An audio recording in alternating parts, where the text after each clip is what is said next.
four gentlemen that you're going to see tell their story tonight. These are stories from one gentleman that went to Point Grey Secondary School in the west side of Vancouver.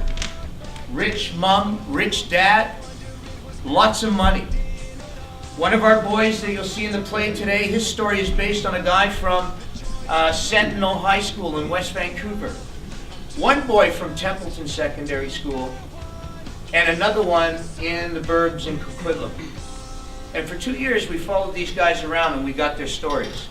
Now one of the actors you're going to see today, I'm not going to tell you his name, but he is playing himself. He's never acted before in his life.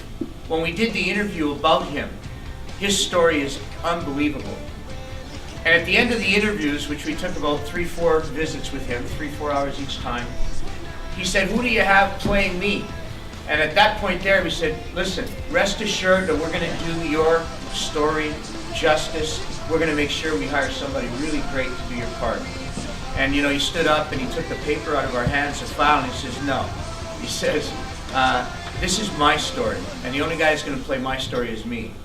And we went into this with trepidation because we didn't know what to expect. He's never performed before in his life.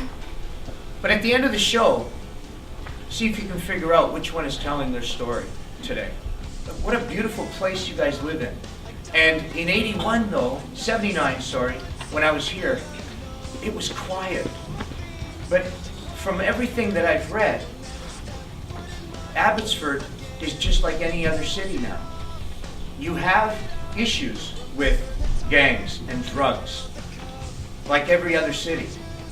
And a lot of people think that it only happens in East Van or Surrey, and the truth of the matter is, no, it doesn't. It happens everywhere.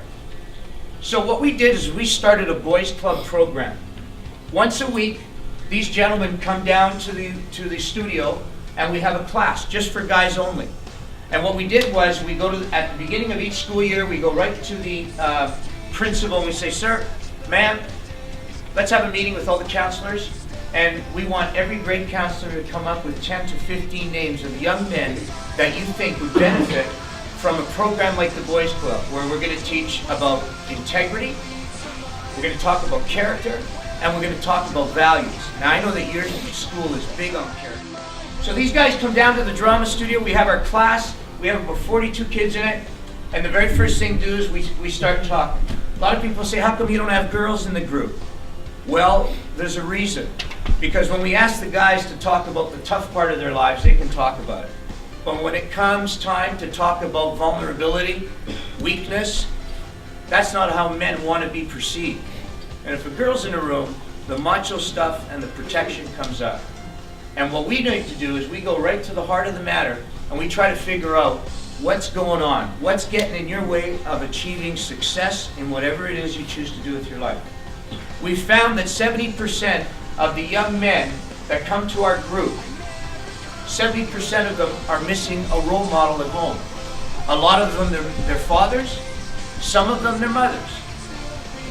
So then the third thing we ask these guys is, okay, we're going to bring men in here once a week, successful men that have gone on to do great things. Now, a lot of people determine success by how much money you make or what kind of job you have, and we say no to that idea. That's not how you determine success. You determine success by the kind of people that we are, the kind of people that we want to become. We have soccer coaches that coach in the community. We have great fathers that come in and talk about their families and how they work in the community in some kind of a volunteer aspect. We have men that are billionaires that come in. Two of our biggest sponsors that made this show possible today, for example, is the owner of the Vancouver Canucks, Mr. Francesco Aquilini. And as well, we have another gentleman by the name of Frank Justra, who started Lionsgate Pictures. So these men believe in what's happening, and they've given us the opportunity to put this story together to share with you.